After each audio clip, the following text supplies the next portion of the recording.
It's on. Sean Spicer, RNC Communications Director, Chief Strategist. Sean, how you doing? Good afternoon to you. Good afternoon, Bill. You're not in South Carolina. What are you hearing about turnout, though?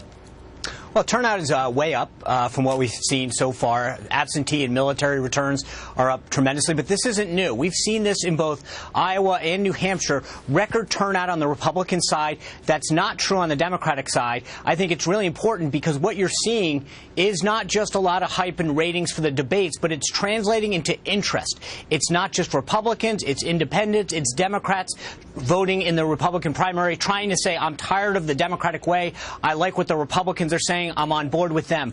I'm excited about this because it's not just one. We've now seen it in 3 in a row where the interest, excitement, intensity, and turnout is up on our side. Sean, I think the record's 605,000 4 years ago. Will you get there, do you think? Some are suggesting 650. What do you think's the number? I've heard Matt Moore, the South Carolina chairman down there, talk about some of the metrics that he's looking at have been extremely high in terms of absentee and early vote, down in South Carolina, and military ballot being returned. So I think that's very heartwarming to hear.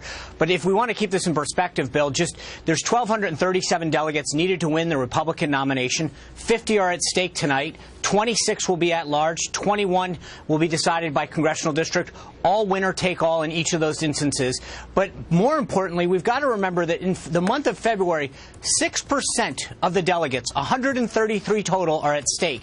So February is important. The early states have a crucial role. But when we get into March, we've got 60% of the delegates at stake. So we're very early in this process, and I think we've got to keep some perspective on that. That may be the case. Politico.com writes today about leading Republican strategists and thinkers suggesting that it's time for perhaps those who do not finish in the top 3 to get out. Scott Reed, Chief Political Strategist, U.S. Chamber of Commerce. Only the top 3 have a true story to continue down the road. Sean, where are you on that in this race today?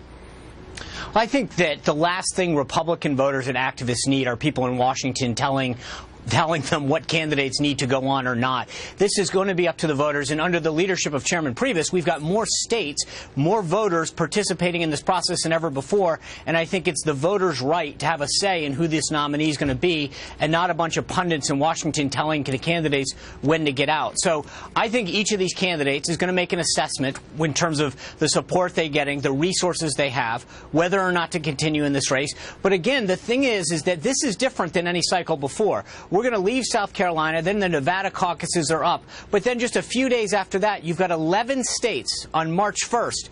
That's sooner than ever before. And so in some ways, the dynamic has changed, unlike previous cycles, where there's almost an incentive to say, hey, I want to stay in, see how I do in those states, maybe pick off a few.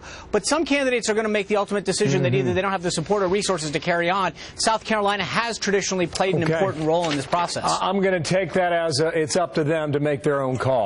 Sean, thank you. Nevada is on Tuesday for the Republicans. Thank you very much. Sean Spicer out of Washington today. Martha.